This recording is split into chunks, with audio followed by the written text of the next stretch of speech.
안녕하세요. 오늘의 데일리 뉴스레터에 오신 것을 환영합니다. 1. 하늘에 있는 타계의 무기들. 2. 미국 기술은 과거의 일입니다. 3. FA50 화력 200% 증가. 한번 진실을 알아봅시다. 한국의 K방산 무기 수출 패키지가 점점 매력적이고 알찬 구성품으로 채워지고 있습니다. 얼마 전엔 FA-50에 암램과 사이드와인더 등 미국제 공대공 무장의 통합이 이루어진 한편 이 국산 공대공 무장의 개발 현황을 알 수 있는 공식 문서가 최근 유출되었는데 매우 특이한 내용을 담고 있어 전 세계가 한국의 무기 개발 능력에 대해 혀를 내두르고 있다고 합니다. 공개된 문서의 제목은 국산 공대공 유도탄의 전투기 통합 능력 확보를 위한 연동 변환 기술 연구로 그 내용은 KF-21에 탑재되는 단거리 공대공 미사일을 AIM-9X 사이드와인더와 유사한 방식으로 시스템에 통합시키는 기술을 개발한다는 것입니다. 이 내용을 통해 알 수 있는 점은 국산 공대공 무장이 최소 사이드와인더 성능을 보유하게 될 것이라는 점, 그리고 사이드와인더에 데이터 링크 신호를 모사해서 미국 전투기에 우회적으로 통합시킬 계획이라는 점입니다. 그리고 실제 운영 실험을 위한 통합 기술을 요구할 정도로 공대공 무장의 연구 개발이 상당히 진전되었다는 점 역시 알 수 있죠. 공개된 문서에 기재된 사업 기간은 내년까지로 의외로 가까운 시일 내 국산 공대공 무장의 실체를 확인하게 될 수도 있을 것으로 보입니다. 국산 공대공 미사일의 필요성은 미국이 KF-21의 사이드와인더와 암램의 통합을 거부한 시점부터 제기되었습니다. 미국은 그동안 한국의 공대공 무장을 잘 팔아왔지만 이는 어디까지나 이미 통합이 되어 있는 기종이 사용할 것을 전제로 하고 있었습니다. 새롭게 탄생한 기종인 KF-21은 미국의 정책상 통합 허가가 나오는 대상이 아니었던 것이죠. 그렇지 않아도 이 두 가지 미사일은 분량이 심하기로 악명이 높은 레이시온사의 작품이기도 하고 특히 그 중에서도 사이드와인더는 명중하고도 탄두가 작동하지 않아 그냥 목표물을 뚫고 지나가는 어이없는 장면이 담긴 영상이 공개되어 당시에는 그 신뢰성을 의심받고 있었습니다. 그래서 한국은 이 두 가지 공대공 무장의 빈자리를 출중한 성능을 지닌 무기로 메우기 위해 대체품을 찾아 나섭니다. 그도 일단은 영국의 엠비더 미티어로 암램을 대체하고 독일의 아이리스티로 사이드와인더를 대체하게 되었는데요. 이들 미사일의 성능은 미국제 미사일보다 뛰어나면 뛰어났지 못하지는 않았으므로 이러한 선택이 당장은 나쁘지 않았습니다. 하지만 외국에서 사온 무기라는 근본적인 문제점이 개선되지 않았기 때문에 영국과 독일이 다른 마음을 먹으면 얼마든지 똑같은 사태가 다시 벌어질 수 있었죠. 결국 이런 일을 예방하는 방법은 오직 하나, 무장을 국산화하는 것뿐이었습니다. 미국이 뒤늦게 통합 허가를 내주기는 했지만 이미 한국의 개발 의욕은 불타고 있었습니다. 그리고 사실 한국은 맘만 먹으면 얼마든지 그 거업을 달성할 수 있는 기술을 이미 다 갖추고 있었다고 하죠. 바로 단거리 함대공 미사일 해공을 개량하는 것이었는데요. 미사일형 근접 방어 무기인 림다-10-16RAM을 대체하기 위해 개발된 해공은 수직 발사 방식이라 사각이 없고 사이즈 출실만큼 명중률이 매우 뛰어납니다. 본래 개발 방향성이 함정에 탄 장병들의 목숨을 지키는 마지막 보루였던 만큼 여러 번 명중률 테스트를 진행해 일정 수준에 도달하지 못하면 다시 개발 과정으로 되돌아가기를 반복해서 양산되는 시점에 이르러서는 세계 최고 수준, 거의 백발백중의 명중률을 자랑하게 되었죠. LIG 넥스원은 이러한 해공의 명중률에 더해 로켓모터, 유도 조종체계, 지향성 탄둔, 근접 신관 등 핵심 기술도 모두 충분히 성능을 증명한 상태이며 자체 개발한 공대공 미사일용 아이어-10 역시 보유 중입니다. LIG 넥스원의 관계자는 해당 기능들을 조합하는 약간의 개량만 거치면 해공은 당장이라도 전투기에 통합해서 공대공 미사일로서도 상당한 성능을 발휘할 수 있다고 장담했죠. 사실 해공은 개발과 동시에 공대공 무장으로의 전용 가능성이 언급되던 무기입니다. 해공은 프랑스에서 개발한 마이카 공대공 미사일과 구조나 유도 방식 등 여러 부분에서 다양화했는데 이 마이카의 파생형 중에는 VLS로 발사하는 VL 마이카라는 함대공 개량형이 있기 때문입니다. 해공은 VL 마이카의 정반대 수순을 거쳐서 함대공에서 공대공으로 개량할 수 있지 않겠느냐는 것이죠. LIG 관계자의 말처럼 이미 원천 기술은 전부 확보하고 있고 심지어 LIG 측에서 직접 방산청에 이러한 방향으로 공대공 미사일을 개발할 것을 제안한 적도 있다고 합니다. 하지만 당시에는 두 가지 이유를 들어 사업을 반려했는데 첫 번째는 막대한 시험 비용이고 두 번째는 골치 아픈 통합 문제였습니다. 공대공 무장은 전투기에 매달려 함께 하늘을 날아야 하기 때문에 보관되는 동안 발사관 내에서 안전하게 보호받는 함대공 무장과는 다르게 훨씬 혹독한 환경에서도 신뢰성을 증명해야만 합니다. 공대공 미사일은 강운, 습기, 급격한 온도와 압력 변화 등을 모두 견뎌야 하는데 출격할 때마다 무장을 발사하고 돌아오는 것도 아니기 때문에 귀환 후 재출격할 때에도 별다른 점검 없이 정상적으로 작동할 것을 보장해야 합니다. 그리고 이러한 극한의 환경, 운용 시험을 위해서는 시험 조건을 세밀하게 조작할 수 있는 항공기가 필요하고 이에 따라서 막대한 비용을 요구하게 됩니다. 미국에서 사온 전투기들의 경우에는 미국의 입김 때문에 한국이 마음대로 이러한 실험에 동원할 수가 없고 국산이라 마음껏 쓸 수 있는 FA-50은 KF-21에서의 운용 수준을 재현할 성능이 모자라는 진퇴양난의 상황이었습니다. 또 이렇게 해서 기껏 국산 공대공 무장을 만들어도 한국에서 주력으로 운용하고 있는 미국산 전투기에 통합하는 것이 매우 일가다로운 일입니다. 미국은 지금껏 자국산 전투기에 해외에서 개발된 중거리 이상 공대공 무장을 통합해준 사례가 아예 없습니다. 이스라엘은 F-16을 도입하면서 자국산 레이더와 자국산 더비 공대공 미사일을 통합하려고 했지만 미국이 양쪽 다 불허함에 따라 데이터 링크를 통한 중간 단계 유도를 포기하고 반쪽짜리 성능으로 더비를 운용하고 있죠. 일본도 F-15에 AAM-4 공대공 미사일을 달아서 운용하고는 있지만 레이더와의 통합을 허가받지 못해 별개의 미사일 유도 장치를 만들어서 달아야만 했습니다. 이렇게 되면 개발 비용도 비용이거니와 무장 중량을 잡아먹는다는 치명적인 단점까지 가져오는 가장 좋지 못한 시나리오입니다. 한국이 FA-50과 KF-21을 보유하고는 있다지만 여전히 F-15, F-16, 그리고 무엇보다 F-35라는 강력한 미국산 전투기가 공군 전력의 큰 부분을 차지하고 있습니다. 힘들어 만든 무장을 이들 전투기로 활용할 수가 없다면 개발 비용 대비 효용이 너무 적어집니다. 그런데 놀랍게도 이번에 공개된 문서의 내용이 이 두 문제가 모두 해결되었음을 보여주고 있었는데요. 환경 운영 시험이 요구하는 막대한 비용은 KF-22 개발됨에 따라 예산의 융통이 어느 정도 가능해졌고 동시에 세부 조작이 가능한 개발 플랫폼 역시 확보됨에 따라 이미 해결했습니다.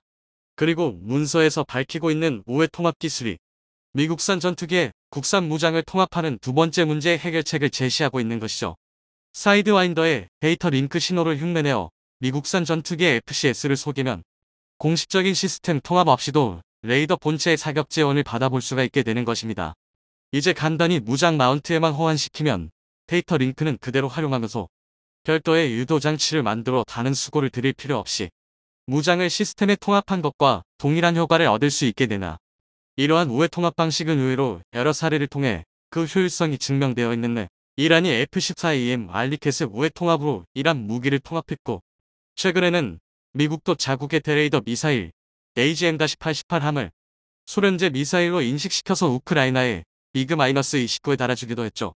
가로막고 있던 장애물이 사라짐에 따라서 남은 일은 해군을 공대공 사양으로 탈바꿈시키는 것뿐인데요. LIG 관계자는 해군이 공대공 미사일이 되면 그 사거리가 기존 20km의 거의 3배는 늘어나서 단거리 공대공 미사일인 사이드와인더를 넘어 중거리 공대공 미사일인 암램에 가까운 성능을 발휘할 것이라는 다소 믿기 어려운 발언도 했다고 합니다. 해군의 비교적 짧은 사거리의 원인은 바로 수직 발사라는 플랫폼 자체에 있었습니다. 수직 방향으로 발사하면 처음부터 목표물 방향을 노리고 날아가질 않으므로 제로 고도에서 부스터 과정을 거쳐서 일정한 요격 고도와 속도를 확보해야 하는데 이것이 막대한 추진력을 낭비시킵니다. 반면 공대공 미사일은 전투기에 매달려 이미 충분한 고도를 확보한 상태에서 발사가 시작되므로 이 부스터 과정을 필요로 하지 않습니다. 또한 전투기의 평균 비행 속도가 마 0.8에 마음속에 달하고 통상적으로 적기를 발견하면 초음속으로 가속해 미사일에도 충분한 가속도를 제공하므로 미사일이 가속에 쓸 연료를 크게 아낄 수 있죠. 이를 통해 결과적으로 사거리가 3배 가까이 늘어난다는 계산이 되는 것인데요. 여기에 더해 해군의 원래 기능인 저공 비행하는 대한 미사일의 요격을 공대공 용도로 전환하면 저공 비행하는 순항 미사일의 요격이 가능해지게 됩니다.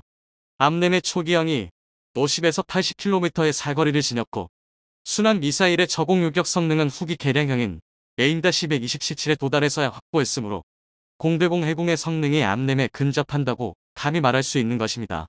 차후 국산 공대공 미사일의 개발이 완료되고 FA-50이나 KF-72 같은 국산 전투기에 통합하게 되면 전투기의 구매 고객이 곧 공대공 미사일의 잠재적 고객이 되므로 수출 판로가 이미 열려있다고 볼 수 있는데요.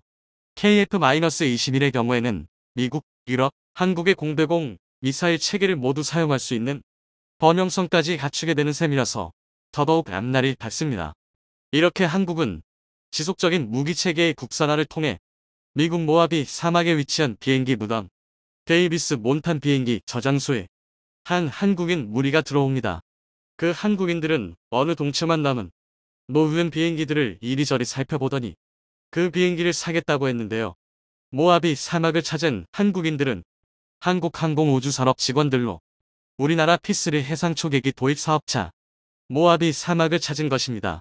데이비스 몬탄 비행기 저장소 관리인은 이 쓸모없는 비행기를 사겠다는 한국항공우주산업 직원들이 제정신인가 싶기도 하고 한편으로는 재고를 처리할 수 있어 매매 계약서에 서명을 하게 되는데요. 과연 이 모하비 사막에서 무슨 일이 일어났던 것일까요? 미국 캘리포니아에 위치한 모하비 사막은 항공기 무덤으로 잘 알려져 관광지와 영화 촬영지로 유명한데요. 미국은 물론 전 세계에서 운항되던 항공기와 폐기 처분된 기체들을 모아놔 하늘에서 찍은 사진을 보면 흡사 항공기 주차장으로 보일 정도입니다. 모하비 사막에 항공기를 모아둔 계기는 1969년 후반 월남전이 끝나면서 미국 정부는 폐기 처분할 항공기를 임시 보관할 장소가 필요했었습니다. 이에 미국 정부는 특히 유사시를 대비해 항공기가 부식되지 않고 50년 이상 보존이 가능한 지역을 찾다가 1년 내내 강우량이 100mm 이하로 건조한 기후를 가진 캘리포니아 지역이 모하비 사막을 최적의 장소라고 판단하고 항공기를 보관하기 시작했습니다. 이곳 모하비 사막에는 세계의 모든 기종의 항공기가 그대로 방치가 돼 있는데 이 가운데 쓸모가 있는 비행기의 경우 다시 새 주인을 찾아 취항을 할 수 있으며 그렇지 않는 경우 위탁 처분을 통해 부품의 일부가 재활용되거나 혹은 버려지는 구조입니다. 모하비의 항공기를 모아놓기 이전에는 항공기를 재사용하기 위해 일부 부품을 떼어내서 녹이는 등 다시 재련을 했지만 현재는 자원이 풍부해지고 산업이 발달하면서 항공 부품 소재를 재생하는 것보다 새 것을 생산하는 가격이 더 싸졌는데요. 결국 세계항공사들과 미국 정부는 항공기를 폐기 처분하지 않고 데이비스 몬탄 비행기 저장소에 모아두게 됐습니다. 그래서 오늘날 미국의 모하비 사막에는 약 9천여 대의 항공기가 보관 또는 폐기된 상태로 있습니다. 큰 활주로와 공항시설 그리고 영화 촬영장에 있는 모하비 사막은 항공인들에게는 새로운 교육장소 및 관광장소로 인기가 높습니다. 특히 이곳에는 생산이 중단된 옛날 기종의 항공기들도 많이 볼 수 있는데요. 테러의 여파로 파산한 항공회사에 의해 보관 중인 20대의 F100 기종과 버려인 영국 버진 아틀란틱 항공 소속 747 전보 비행기 그리고 미국 공군이 폐기 처분한 F1 미라지 전투기까지 항공기 역사 박물관이라고 해도 과언이 아닐 만큼 다양한 항공기들을 보유하고 있습니다. 또한 미국 모하비 사막의 경락고와 활주로 그리고 부품 재활용 창고들은 세계 1위의 규모를 자랑합니다. 이 때문에 일각에서는 보관 중인 항공기들을 다 운용한다면 미 공군 다음으로 강한 항공 전력을 가지고 있다고 보고 있습니다. 데이비스 몬탄 비행기 저장소에서는 퇴역한 군용 항공기들 우방국에 싼 값으로 팔기도 하는데요. 하지만 항상 싼 게 비지떡입니다. 값 싸다고 막 사들이는 경우 사들인 국가에서 막대한 손해를 보게 됩니다. 그 이유인즉슨 노후화가 심각하게 진행됐기 때문인데요. 모하비 사막에 있는 대부분의 군용 항공기는 단종된 기체로서 수리 부품 조달이 어렵고 그렇기 때문에 부품 수급에 드는 비용이 천정부지로 치솟습니다. 모하비 사막에서 노후 비행기를 사서 고쳐 쓰는 것보다 새로 사는 것이 더 안전하고 싸다라는 말까지 돌고 있습니다. 이런 가운데 우리나라도 이런 모하비 사막의 모래 높여 빠질 뻔했는데요. 미국의 군수 업체들은 한국이 높여 빠지기만을 기다리고 있다가 깜짝 놀랄 만한 일이 벌어집니다. 과연 무슨 일이 벌어졌길래 미국 군수 업체들이 깜짝 놀랐을까요? 우리나라 해군은 2010년까지 당시 최고라고 불리는 세종대왕급 이지스함을 보였는 함정 기술의 비약적 성장을 이뤄냈습니다. 하지만 우리 해군 항공정찰 자산이 너무나 부족했는데 고작 P3C 8대만을 보유하는 것이 전부였습니다. 설상가상으로 천안함 피격 사건까지 터지면서 적 잠수함의 대비가 시급했습니다. 그런데 삼면이 넓은 바다인 한국의 전 해상 작전구역을 감시하려면 한 해상 초계기가 최소한 32기 정도가 필요한데 8대는 턱없이 부족한 숫자였죠. 그래서 우리 해군은 잠수함 탐지 능력을 높이기 위해 추가로 초계기를 도입하기로 결정했는데 일대 도입 비용이 하나로 4천억 원 상당이나 하는 고가였습니다. 이는 우리 해군에 엄청나게 부담스러운 가격이었습니다. 4천억 원. 현재 현대중공업이 건조하는 최신의 울산급 배치상 호위함 한 척 가격과 맞먹는 금액이었습니다. 결국 한국 해군 관계자들은 고심 끝에 합리적인 선택지를 고안해내느라 바로 모하비 사막에 보관 중인 중고 P3B를 도입하자였습니다. 당시 우리 군이 찾은 모하비 사막에 있는 P3B는 P3C의 하위 모델로 미 해군이 25년간 사용했던 노장 중의 노장이었습니다. 퇴역 후에도 모하비 사막이 퇴역항공기 보관소에서 14년 동안 놀고 있던 녀석을 한국에서 사겠다고 한 것이죠. 상태가 그나마 괜찮았던 것들로 골라왔다고는 하지만 한계 수명인 15,000시간에 거의 달해 있었던 데다 14년간 방치되었던 P3B는 항공기 역사박물관에나 어울릴 만한 최악의 상태였습니다. 미국조차도 손볼 엄두를 못 내고 있었는데 이를 한국 해군에서 사준다니 기쁜 마음으로 개조 견적을 계산하고 있었지만 한국 정부가 자체 개조에 들어간 것인데요. 우리나라 정부는 모하비 사막 퇴역 항공기 보관소에 대당 100억 원이 안 되는 가격으로 총 9대의 P3B를 들여왔습니다. 그중 1대를 해체해 부품을 조달받는 동류 전환용으로 사용되었고 8대의 P3B를 카이가 개조를 맡아 700억 원의 P3C였습니다. 개조를 거쳐 재탄생한 초계기의 이름은 P3CK로 기존의 P3C 행초계기에서 당당히 K를 붙인 업그레이드는 항공기입니다. 또한 원가 4천억 원에 비하면 훨씬 저렴한 700억 원으로 비용을 탁월하게 절감하였죠. P3B와 P3C의 제작사인 록히드 마틴에서도 자신들도 이렇게는 개조를 못한다며 극찬하고 나섰는데요. 완전히 새로운 모습을 보여준 P3CK는 최신 장비들이 탑재되어 있었습니다. P3CK는 동체를 제외하고는 모든 것을 새로 장착해 새 것과 같았습니다. 적은 비용으로 성능을 개량해낸 기술력은 한국이 세계 최고라고 인정할 정도였는데요. 이로 인해 현재 한국 해군은 P3C 8대와 한국형 P3CK 8대 등 총 16대를 보유하고 있습니다. 해군은 천안함 폭침 사건에 따라 잠수함 탐지 능력을 높이기 위해 P3CK 8대를 더 배치해 그동안 부족했던 대잠 능력을 높였다는 긍정적인 평가를 받았는데요.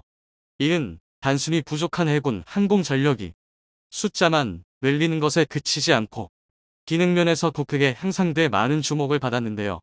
P3C가 넓은 바다에 있는 표적만 탐지할 수 있었던 것에 비해 P3CK는 항구에 정박 중인 함정과 움직이는 육상 표적을 식별할 수 있는 다목적 레이더를 탑재하였고 P3C 대비 5배 이상 향상된 고배율 적외선 광학 카메라, 디지털 음향 수집 및 분석 장비, 자기 탐지 장비를 갖추고 있습니다. P3CK는 대지 공격이 가능한 하품 블록이 미사일을 무장해 우리 함정에 큰 위협이 되는 적이 해안포와 미사일 이동 발사대 등을 사정권 밖에서 타격이 가능합니다. 또한 실시간 전술 정보 전송 시스템을 통해 KF-16이나 헬기 등 공격기에 대한 정밀, 표적 정보 제공과 전술 통제 기능을 보유해 군의 합동작전 수행에도 큰 몫을 담당할 것이라고 해군 관계자는 말했습니다. 여기에 적외선 영상 장비를 장착한 P3CK는 야간에도 적의 함정을 고해상도로 식별해낼 수 있어 야간 초계 능력이 훨씬 높아졌는데요. 육상 표적 분석 능력도 군이 운용하는 금강정찰기에 필적할 만한 성능을 보유하고 있다고 할 수 있어 제한적인 육상 감시도 가능해 전천후 초계기로 탈바꿈했습니다. P3CK는 감시 능력만 향상된 것이 아니라 무장 능력도 크게 향상됐습니다. P3CK 기체 아래에는 경어뢰와 대함 공격 능력을 갖춘 AGM-84 하푼 미사일을 장착해 웬만한 잠수함과 수상함과의 제한적인 교전이 가능합니다. 또한 탑재 가능한 AGM-84 하푼 미사일은 공대지 미사일로도 사용할 수 있어 유사시 항구에 정박해 있는 적 함정과 기지시설을 폭격할 수 있습니다. P3CK에 탑재 가능한 총 무장은 하푼 대함 유도탄 6발, 기뢰 9발, 어뢰 8발, 대잠 폭뢰, 소노브이 84발, 마린마크 해상 표시판 등의 무장이 가능한데요. 이 정도 무장력은 함포를 제외한 웬만한 호위함과 맞먹는 무장력입니다. P3CK는 1소티의 최대 시속 761km로 14시간에서 15시간 동안 작전을 수행할 수 있으며 4,400km 주변 지역을 감시할 수 있는 넓은 작전 반경을 가졌는데요. 긴 작전 시간은 잠수함을 추적하는데 큰 장점으로 작용합니다. 실제로 P3CK는 1997년 11월 소욱산도 해상에서 중국의 민급 잠수함을 발견, 소노부이를 투하하는 등 11시간 35분 동안 추적해 부상시킨 사례가 있습니다. 잠수함이 해면으로 부상한다는 것은 항복을 의미하며 지휘관이 직위 해제될 만큼 중징계가 내려지고 국가적으로 씻을 수 없는 큰 수치로 여겨집니다. 또한 2017년 초에만 2차례 서해상이 한국방공 식별구역 카디즈를 무단항행하는 선박을 작전인 가구역 밖으로 몰아내기까지 했는데요. 바로 북한 선박 진송호와 신진이었습니다. 정확한 의도는 모르나 우선 방공식별구역에 허가받지 않은 외국 선박이 들어오면 근접 감시기동을 통해 60m 상공까지 저공비행으로 선박을 압박하여 영해 밖으로 퇴거 조치를 시행합니다. 이외에도 서해상과 동해상에는 중국과 러시아 그리고 일본의 전투함과 정보함도 출몰하는데요. 해군 관계자는 만일의 사태에 대비해 철저한 경계 임무를 수행하고 있다고 전하고 있습니다. 이토록 막강한 기술력과 강화된 군사력을 가지게 된 한국이 다시 한번 자랑스럽게 느껴지는데요. 세상이 놀랄 정도로 뛰어난 개조 기술력을 갖추게 된 대한민국. 대한민국의 넘버2는 다릅니다. 우리 군의 2인자도 다른 나라에서는 주력이 되고도 남는데요. 특히 자주포에 있어서 대한민국은 타의 추종을 불허하는 막강한 화력을 보유하고 있습니다. 그리고 그 대표 주자가 바로 K55A1입니다. 최근 전력화가 완료된 K55A1은 그야말로 입이 떡 벌어지는 개량이 이루어졌는데요. 하지만 K55A1을 바라보는 고가운 시선도 만만치 않습니다. 대한민국 자주포의 족보를 따져본다면 K9, K55A1에서 K-55까지 거슬러 올라가야 하는데요. 그리고 이런 K-55의 모체가 되는 건 미국의 M109A2입니다. 1963년 초도 물량 배치를 시작한 M109는 최소 1만 대 이상 생산된 자주포인데요. 당연히 이 말도 안 되는 물량을 미국이 모두 사용한 것은 아닙니다. M109는 미국이 동맹국들에게 문자 그대로 분해되면서 전 세계로 뻗어나갔는데요. 이 덕에 현재도 개량을 거듭하면서 전 세계에서 가장 많은 나라가 사용하는 자주포 중 하나가 되었습니다. 이는 한국도 예외가 아니었는데요. 1980년대 초 자주포 독자 개발을 추진하던 한국이 기술상의 이유로 벽에 부딪히자 미국은 M109A2의 면허 생산을 제한했습니다. 이때 한국에서 생산된 M109A2가 바로 K-55 자주포입니다. 그렇다면 결국 한국 자주포는 미국이 원조라는 소리냐? 하면 그것도 아닌데요. 이제 와서 이런 말은 원숭이에서 진화했으니 모든 인종은 한 가족이다라는 말이나 다름없게 되었습니다. 실제로 K-55부터 M109A2와는 확연한 차이를 보이기 시작했는데요. 드디어 국내에서 자주포를 생산하게 된 우리 군이 얌전히 K-55를 M109A2 사양으로 생산할 리가 없었습니다. 초기의 K-55는 비록 외관은 M109A2와 똑같았지만 내부에서는 상당한 개량이 이루어졌는데요. 대표적으로 화학전에 대비한 MBC 시스템을 적용했고 피격 시에 대비해 한론 소화기와 자동 선해장치 등이 추가되었습니다. 오죽하면 K-55를 목격한 미 국방부에서 M109A2에서 2차례나 개량된 M109A4와 동급이라고 감탄할 정도였는데요. 사실 미국은 이때부터 한국의 자주포 기술을 굉장히 질투하기 시작했습니다.